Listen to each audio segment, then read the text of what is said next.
Hello, dear friends, and welcome to the next installment where we will be taking a look at the sphere of our evolution. So, we just came through the pathway of challenge. The first half of the pathway of challenge is our life's work, and the second half of the pathway of challenge is our sphere of evolution. So, between our life's work and our evolution, there is this field of consciousness that those two gene keys help us to create. And because the evolution is forever an uncomfortable place, it spurs us to face that challenge over and over and over again so that we continue to develop into and shine more and more and more of our own divine light. So our evolution never goes away. We evolve again and again and again, and it's not about learning how to overcome your unique challenge in life. It really does become a matter of being able to appreciate your unique challenge in life. So at this point, as we contemplate each of the spheres along the way, I would always be having the big Gene Keys book probably right next to you, like open onto the gene key of your evolution in this case, whatever number that is. And as we go through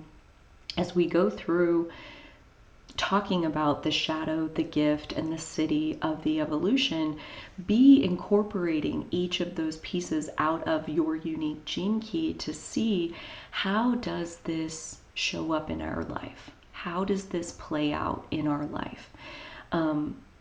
So for example, my gene key for evolution is number 11, and the shadow frequency of number 11 is the shadow of obscurity.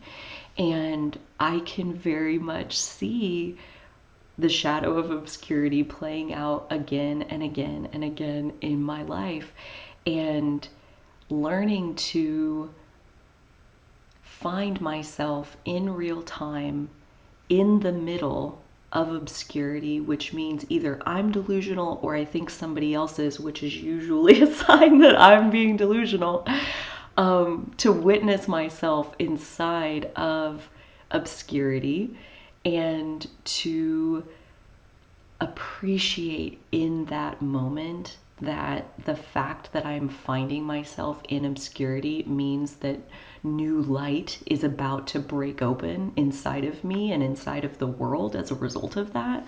So to learn to appreciate the obscurity for how it spurs new light within me. So literally falling in love with our main challenge by falling in love with the shadow patterns, the innocence of the shadow patterns of both our life's work and our evolution. So we'll take a look at specifically the shadow of our evolution. What does that entail when we're talking about our evolution? So because of the placement of our evolution being the second half of the first pathway into our chart, like you think about this as like an actual map, an actual journey that you would walk. If you are stuck at the pathway of challenge, meaning you either can't transmute the shadow of your life's work or you can't transmute the shadow of your evolution, you're stuck on the pathway of challenge. You're kind of trapped right there, and we can't make it on into the rest of the chart. Like, we can't open up those other pathways until we get this one. And so the evolution is incredibly important, which is why this might end up being just a little bit longer video. I want to talk just even a little bit right here too, in a general bigger picture sense, about transmuting the shadows along the way. And how does that happen? How do you even do that? Like, okay, cool, sign me up. I'll transmute some shadows. What do you want me to do? You have to see it. You have to give it your awareness. You have to let it exist. And that may sound really simple. And to kind of give it some contrast, I'm going to paint a picture of like an example that I've seen frequently, not only on Gene Keys stuff, but just shadow in general. There can be a tendency to believe, because of what we've experienced and what we think it all meant, like believe that, oh no, I already overcame that shadow. I already healed that. Obscurity no longer exists in my world. Like, I'm no longer delusional. Like, if I believed that, I would be stuck on the pathway of challenge. I would be in denial, essentially, that the shadow of obscurity and me being delusional is going to continue to happen. So if I think that I already finished that part, that is me refusing to see where it still exists in my life. And if I refuse to see it, if I refuse to give it my awareness, if I refuse that it exists, no transmutation can take place. So this is really key, not only for the evolution, because that's going to break us out into the whole rest of the chart, but any of the shadows along the way, shadow work just in general. It's like, if we deny that it exists, we can't wrap it in our loving awareness and bring it into a place of deeper integration, which is ultimately what the Gene Keys journey is all about. So because of this, avoiding this shadow keeps your entire potential dormant. So if you can't see this shadow inside of yourself, the rest of the chart will remain a mystery to you. And that's not right or wrong, because sometimes being in denial is in our highest good in that moment. Don't let me fool you that denial's a bad thing. It's not. I don't believe that at all. I think when we're not ready to see, there's a reason for that. And that there's a divine timing component to remaining in the dark a little bit, as far as like what reality is, like that this shadow still exists in our world. Like, believing that we already healed that part is giving us something that we need in that moment, and that's not wrong. And so just being open and giving ourselves grace through this entire process to realize that waking up to our shadow will happen in layers. And the fact that it's happening in layers means it'll continue to open and reveal itself to us. And so to just be open to your shadow of your evolution presenting itself to you. I have no doubt that the fact that you're doing this work at this time is because you are on the verge of being able to see that shadow more clearly than you ever saw it before. And again, when we bring our awareness to our shadow, that is what transmutes it into its gift. So gaining new awareness of your shadow means you're just a hop, skip, and a jump away from the gift being even more prevalent in your life. So it truly is a beautiful thing to think that the shadow of your evolution is about to pop its head up in your life where you can see it. This shadow is the first trigger point in our journey of becoming. And so because of that, because it's the first one, it's also the one that we'll run into the most frequently. It's like the most common one, like that pathway of challenge, the life's work shadow, and the evolution shadow. Those are the pieces that you will hit up against time and time and time again. And so it's never about letting it go or like completely chopping off that part of yourself so that you don't have to face that challenge anymore. Again, that would be where I would be slipping back into obscurity. I would be slipping back into my deluded place. Again, not wrong. Sometimes we're meant to be deluded. But when we are able to see our own delusion, when we're able to witness our own shadow, that's powerful stuff. That's powerful stuff, and it will inevitably bring us to a whole new place in our life every single time. When you start, like, I think, okay, so this is again another kind of bigger picture tangent. I think a lot of people think that self-awareness, like you're looking for brand new information, you're looking for things that are completely new to you, like you had no idea about this. When you start studying the shadow of your evolution, your life's work, especially those two. And when we get to the pathway of breakthrough, we'll talk about why these two, especially more than the last two on the activation sequence, the radiance and the purpose. When you start looking at these shadows for the life's work and evolution, it is going to be like reading your life story. Like, it's like, how'd you know that about me? Like, that's so weird that you know all of this, like Mr. Richard Rudd in the Big Gene Keys book. How do you know that that's how it works inside of me? That's the mystery of the universe, our great friend, the mystery of the universe. It's so familiar. It's so familiar. And so I think especially on the evolution shadow, it's like that one can be really hard to see because this is our first time of kind of like seeing into the shadow parts of our psyche, which is to say the unconscious parts of ourselves, the things that we do without awareness. It's like, how do you have awareness of something that you don't have awareness of? Like, that shit takes time. So if you can't see it, if you're like, obscurity, what? Like, I don't get it. Like, that's probably very normal, I think. Like, I think that's going to be like a par for the course type feeling, especially early on in the sequence before we get into, once you get like 5 or 6 spheres in, you're like, yeah, shadows, like I can see, I can become aware, I get, okay, yep, there's my unconsciousness, I see how I was doing that. And it just kind of becomes a habit eventually. Not at first. Not at first. There's a reason that stuff exists in our unconscious and not in our conscious, because it hurts. And so that's one thing that he says about the shadow of your evolution, especially if you're having a hard time seeing it. That's okay. That's totally normal, probably. And so next time you're challenged, next time you're in the middle of a difficult situation, next time you're in pain or suffering, this shadow is nearby. It's most likely one of the root causes of that pain and of that suffering is this shadow of your evolution. And so just wait for the next challenge and then try to find where the shadow of whatever gene keys on your evolution is like, oh, there it is. Oh my gosh, I see it. I finally see it.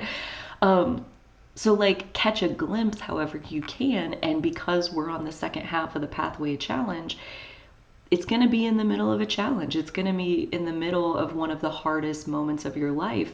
That's when you have the greatest potential to catch a glimpse of these shadow patterns that are so often hiding from us. So pathway of challenge, wait for your next challenge, and then find, like, practice being aware of the pattern itself. So like study that gene key and learn about that shadow. And then when you're in the middle of a challenge, you're more likely to remember, oh, hey, this is really hard. Like, I'm supposed to be looking for this particular shadow. Let me go reread it and see if it triggers anything else. Like, see if I'm even, I have new awareness that I didn't have last time I read this. Now I can see it because I'm in the middle of a challenge. So we can ground into this knowledge in the middle of difficulty, actually as a way of recognizing and bringing awareness to our challenges, to our shadows, rather. So next we'll take a look at so here, since we've just discussed the shadow of your evolution, this is where I would pause the video here and read through the shadow of your evolution. And maybe you already did that and you're like ready to go. If so, like, disregard these instructions. You do not have to play by my rules at all. But this would be a great place to, if you haven't yet read the shadow or listened to the shadow of your evolution, this would be a great place to do that. Next, we'll take a look at the gift. So remember, and I'm going to tell you this every time, so hopefully eventually it just like sinks down into natural subconscious territory. Every shadow contains a gift. Every shadow contains a gift. Every shadow contains a gift. And so the shadow pattern of your evolution is where your gift comes from. our 4 prime gifts are the 4 spheres of our evolution. The gift of your evolution is one of your most significant gifts in this lifetime. And the reason for that is the pathway of challenge. You go back to that video of like, we just loop around it again and again and again. And think about like every time we go through another challenge, it like sharpens our gift a little bit more. And then you go through another challenge and it sharpens that gift a little bit more. And by the time you've lived through a couple thousand challenges, your gifts are real sharp. So every shadow contains a gift. The secret is to learn to appreciate your particular challenge in life. The secret is to learn to get excited when you recognize like, oh, here I am being delusional. This is awesome. Like something that you would have previously completely beaten up on yourself for, most likely, or not even been aware that you're doing it, just totally projecting it out onto everybody else. Something that you would have been totally unconscious about before. First, I think when we become conscious, it's painful because like we weren't seeing it because we didn't want to see it. We wanted to just remain unconscious. And so when you first see it, it's like, I don't want to be like that. But then when you really do get the understanding, like it clicks together that every shadow contains a gift. You're like shadow hunting, like looking for the next one so that the next gift can be unlocked. It's like a treasure hunt. The gift is what emerges as you change your whole attitude to life by not allowing yourself to behave as though you were the victim. So that's where the pathway of challenge and being in denial of our shadow patterns, there is a victim mentality to it that is kind of sneaky. Like again, where we're not really conscious to it. If we were conscious to it, we would probably behave differently. But the attitude shift comes from, I'm not just challenged, I'm not just blocked in life. Like mine isn't the only hard life on the planet. Everybody has a challenge that they loop around again and again and again. Everybody has these shadow patterns that come up over and over and over. And life is painful over and over and over. That's the pathway of challenge. And so allowing yourself to believe that any of that means that anything has gone wrong, like that life is falling apart around you and like this just means it's over, game over, like you lost, like that is that victim mindset. And when we believe that we are powerless and that life is happening to us and that there's nothing we can do, the disempowerment of that perpetuates our suffering and keeps it going on. But like that's where the beauty comes from, of like recognizing that every shadow contains a gift. So like when you find yourself in the middle of challenge, when you find yourself in the middle of difficulty, instead of thinking about it like, oh man, this sucks, it's hard, every shadow contains a gift. This is hard. This sucks. Man, this is awesome. That means I'm about to get a gift. That means I'm about to like level up some kind of like divine gift that I have been bestowed with. Like it can be, if we're willing to look at it like this, it can be a magical experience. This is an interesting piece that I want to really sink into here too, because I think especially, just understanding the mechanics behind these pieces can be really helpful to further ground in.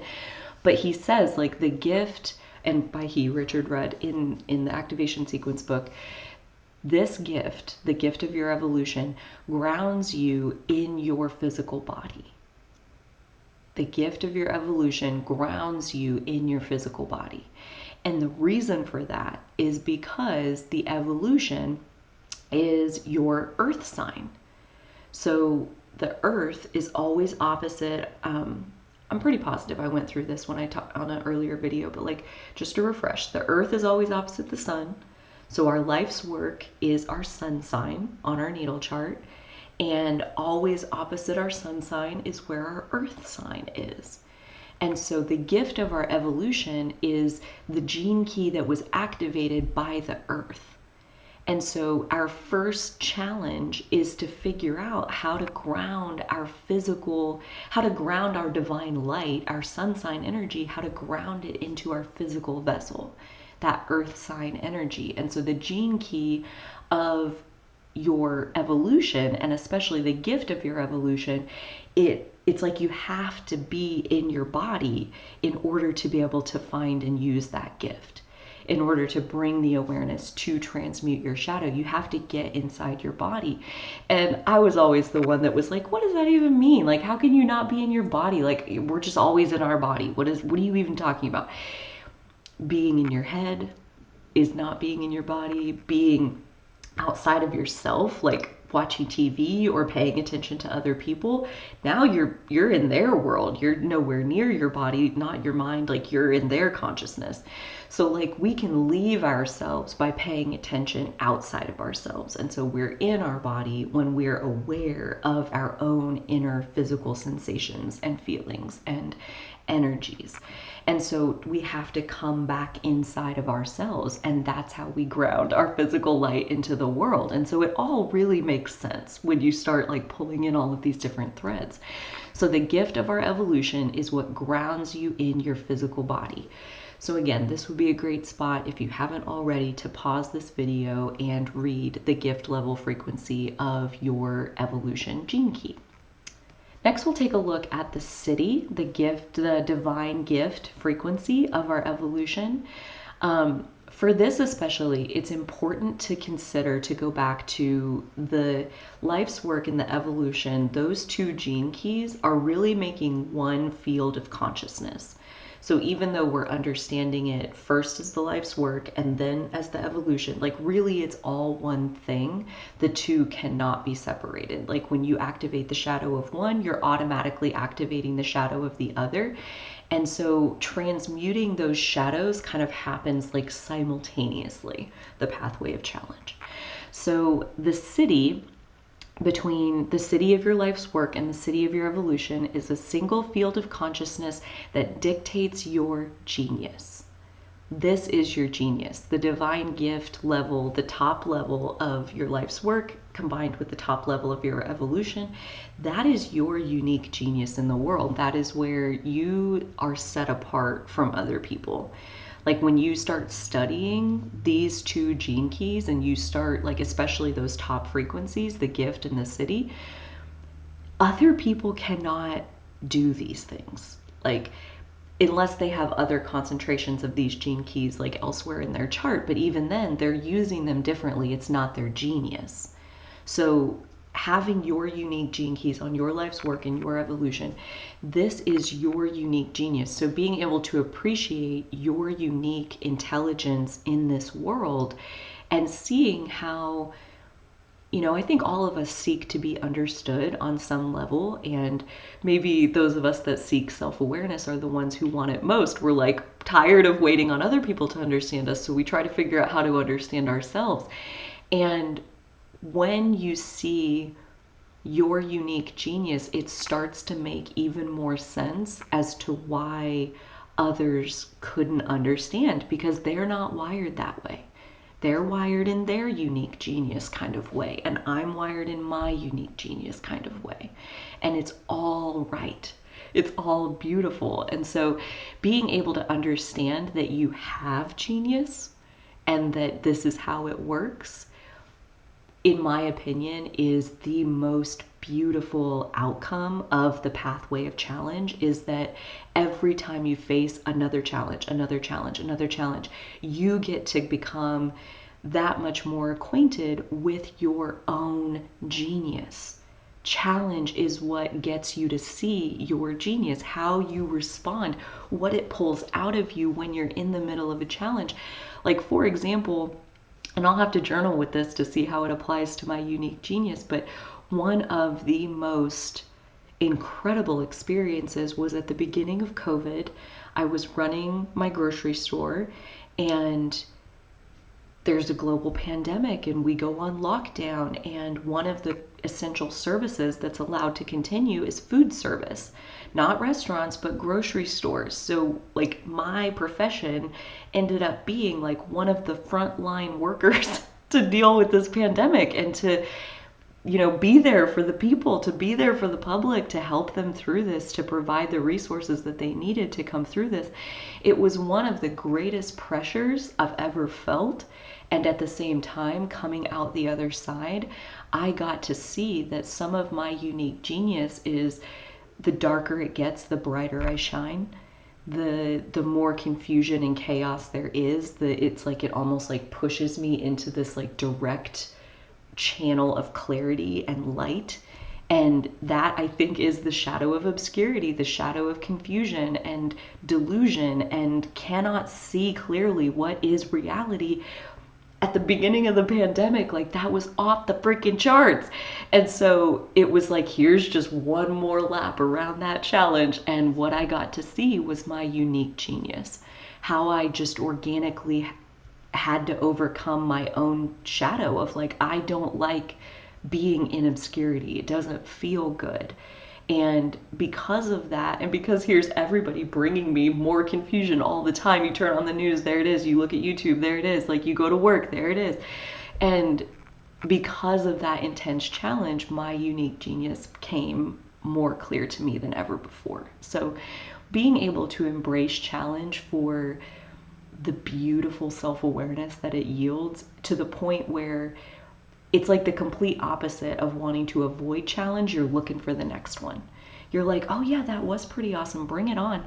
Where's my next one? Where's my next challenge? Like, where's my next gift? Where's my, like, I'm ready. I'm ready to get to know my unique genius even more clearly. So to wrap this up, we're going to look through the 6 lines of the evolution. And like we saw in the life's work, the 6 lines, they do have a general definition. They have a general theme that is very much pulled out of numerology. But every one of the 6 lines is also interpreted in a brand new way for every sphere we come to. The thing about the 2 programming partners of the life's work and the evolution is that your line on your evolution will always be the same as the line that you had on your life's work. So if you were a line 1 on your life's work, then you're always a line 1 on your evolution. If you're a line 6, you're always a line 6. That's not always true, as you'll see, like, as we get deeper into the sequence.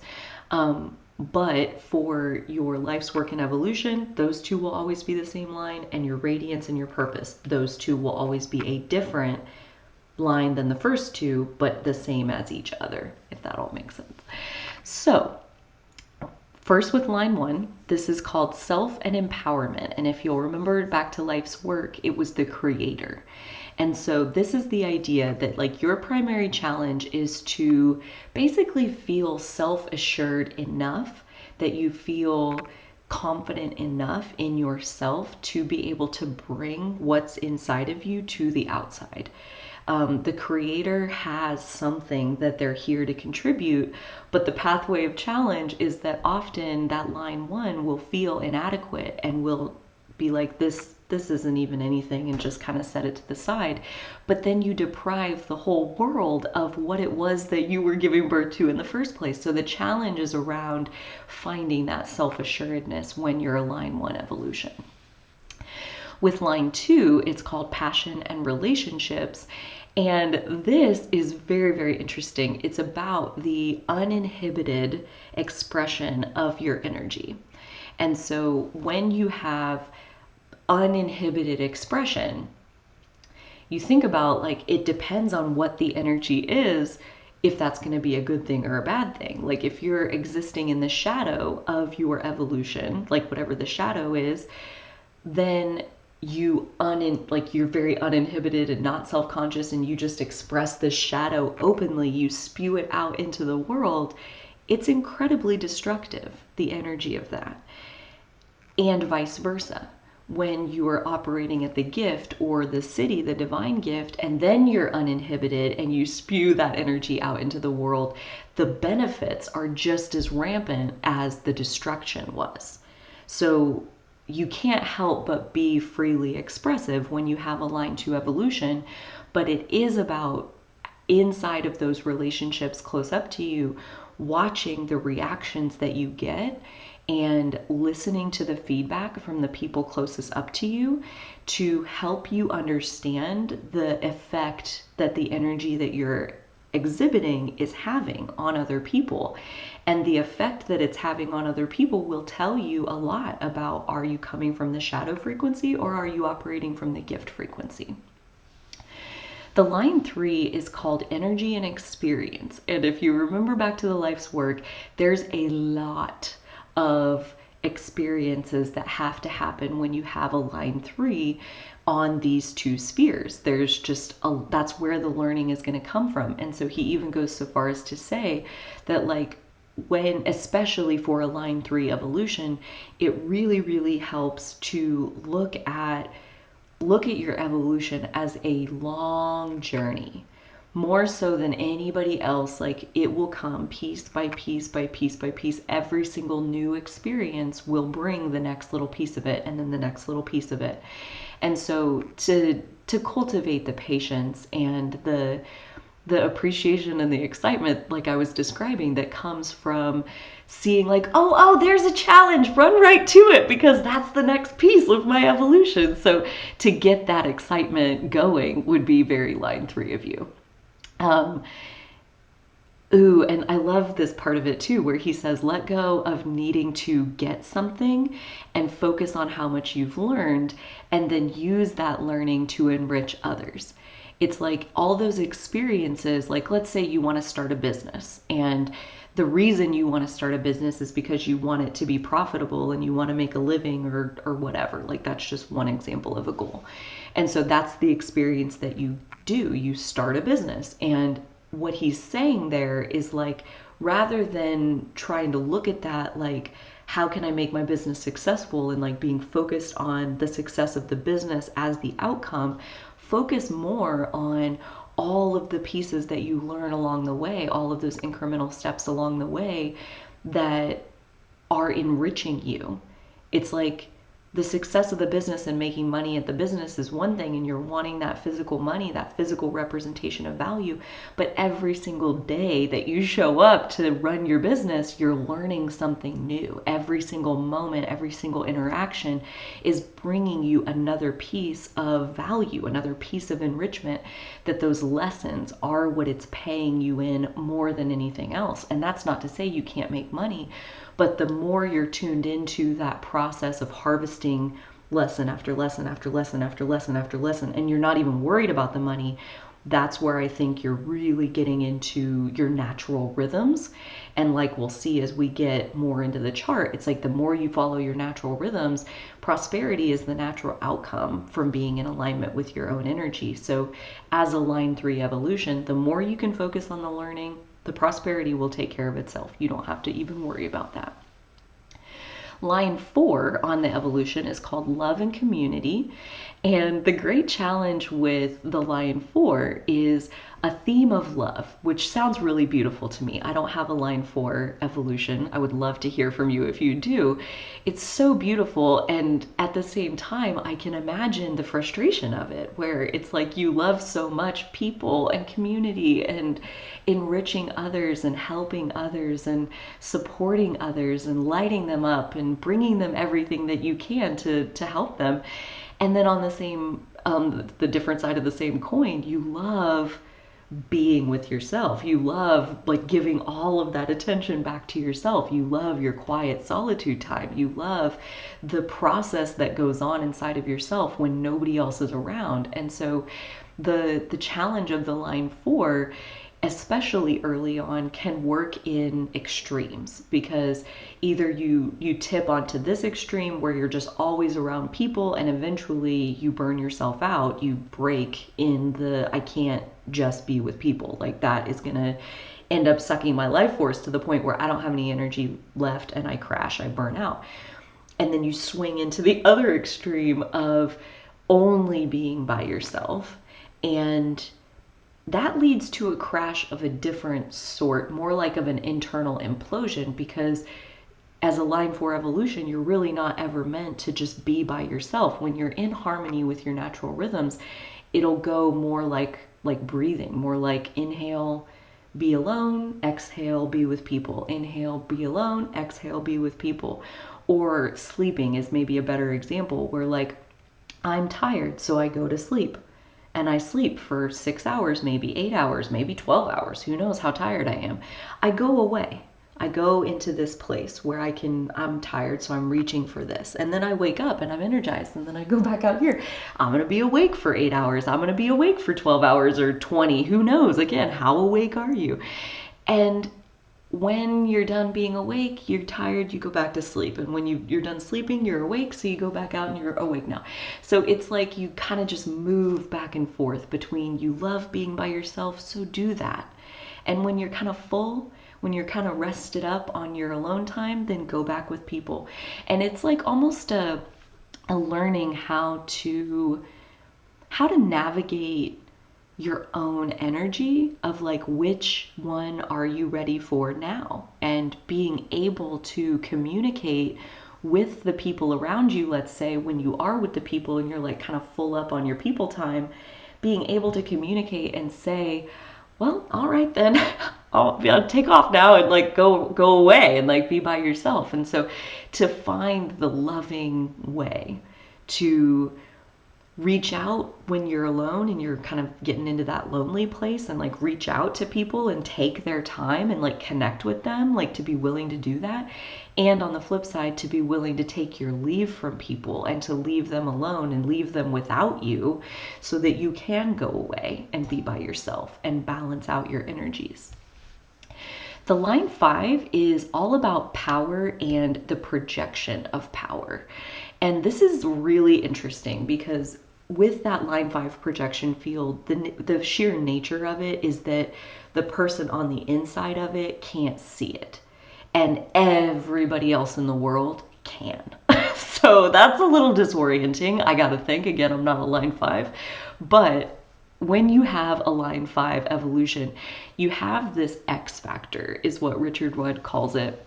And it is very naturally coming out of you. It is this energy that projects through your aura that, again, it's so natural to you that you can't see it. And at the same time, every single person that you ever come into contact with will be able to receive that projection field. And on it, they will lay every expectation based on they think they know who you are. And so then they expect that that's who you really are.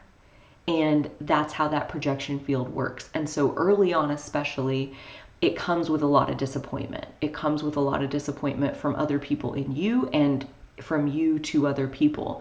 And so line 5 evolution, like he said, like, or about the evolution shadow in general, like look for when you're in pain and suffering. And for line 5, I would say even more so, look for where there's disappointment. And that is where your shadow of your line 5 evolution is hiding, is inside that disappointment. Because what's happened when there's disappointment, like let's say your mom is disappointed in you, the only way that she can be disappointed is if she had an expectation of who you are, and then you, in your authenticity, are who you naturally are. And the gap between those two things is her level of disappointment. And so it's her own expectation that is causing her disappointment, even though the projection field, the whole process has happened so subconsciously that every ounce of that disappointment will get reflected back onto the line 5. So, like, it's your fault that you disappointed me. You should have been this way. How dare you be who you naturally are? And so the main challenge of the line 5 is to kind of become conscious of this occurrence, this happening that's so natural and playing out in every single relationship you have, and to figure out how to have solid boundaries, both personally and professionally, between people's very natural expectations of you and who you naturally show up in the world as. And to basically learn how to gracefully handle when people are disappointed, because you understand that they didn't mean to have those expectations of you. This is something that just like your energy naturally allows them to create these expectations. And I think some of it in that X factor is that you're like, I have one line 5 that comes to mind, one line 5 evolution that comes to mind, where I think I've done this to her on multiple occasions, where she's so sweet and lovely and and like attractive in a way where I want to be friends with her. Like I feel myself being drawn into her. And at the same time, every time I try to extend and like, build a bridge of friendship like over to her, she has nothing for me. And I'm disappointed that like, oh, she doesn't want to be my friend. And then I'm like, wait, she's a line 5. So like all of these things that I think she is, that I think like, oh, that's who she is and we would make such good friends, like all you can see on the outside of a line 5 is a reflection of yourself. So I don't know who she is well enough to know if we would be friends. When I look at her, I see a reflection of she's lovely and open and authentic and genuine. And like, yeah, we see a reflection of ourselves. And so the line 5, especially on the life's work and evolution, it sets us up for experiencing letting a lot of other people down during the course of your lifetime, and to learn that their expectations are not who you have to be, and that even in their disappointment you can still love them and you can still clarify and communicate and do the boundary work of being gentle with them, letting them know that, like even in their disappointment, asking things like, why did you think I would do that? Well, because blah, blah. And they're gonna think like, because that's who you are. Why did you think that's who I am? And to genuinely open up and be curious with them, I think would maybe be a way of like helping them to become conscious of the expectations that they so naturally and effortlessly and unconsciously projected onto you. Last but not least, we have the line 6 of the line 6 of evolution is called education and surrender. And so the reason for the surrender piece is because of the education piece, because before a line 6 can recognize their genius, before they can recognize their gifts and better yet share those gifts with the world, they go through a journey of all of the lines. So they go through becoming empowered within themselves. They become aware of the energy that they're expressing and the effect that it has on other people. They move through every single one of the lines in a journey of coming to this place of wisdom, of coming to this place where we learn to trust that life really does know best, that we can trust the flow of our natural energy. We can trust the rightness and how we were made, which is to say we trust life. Like if you don't like who you are, you're fighting against life itself. Because this is who you are. This is what's natural. And in that journey of moving through all the lines and learning to come to a place where you trust that life knows best, it's in the end of that in that trust, in that relaxation into your authentic self and the natural rhythms of life itself, it's in that the line 6 becomes a role model and demonstrates that wisdom to the world. They don't teach it. It's not about teaching anybody about anything. It's about being it and being so at ease with who you are and what's going on in life at any moment in time. And through that calm, that others are able to see your greatest wisdom, which is you've surrendered to the flow of life itself. So a line 6 is deep. Line 6 also has a thing where, especially when you are a 6 in your life's work, in your evolution, your life is going to be in these 3 different stages, they say, where the first stage is out in the world. Basically, you're essentially a line 3 for the first 30 years of your life or so, basically until your Saturn return. And you're in that energy and experience and trial and error and just doing all of these different things, because again, especially at that point, you're kind of experimenting with all of the different lines. So as a line 6 especially, study all the lines and see how all of it really does show you a different piece of your journey. But for the first 30 years, you're basically experimenting as a line 3. And then for the next 20 years, between your Saturn return and your Chiron return, they call that going on the roof. And as a line 6, you kind of withdraw from all of that energy and experience and all of the world. You kind of turn inward and you process for a long time, for 20 years worth. And when you emerge, when you come down off the roof after the 20 years, that's where you teach. That's where you exhibit life as the role model. And again, like that's really how you teach. You don't really say anything, you just be who you are. And who you are is the amalgamation of all the things that you experienced and all of the processing and learning that you've done from all of the life or all of the lessons that your life has taught you. So that brings us to the end of the sphere of evolution. It's a big one. I'm so grateful that you hung with me through this entire contemplation. Go back, reread your unique gene key for your sphere of evolution. Look through the lines, contemplate all of this as much as is fun for you before you follow me into the next piece of the pathway of breakthrough. I'm so excited to continue on in this journey with you, dear friend. Thank you so much for being here. Until next time, you take such good care of yourself, and I'll see you on the next one.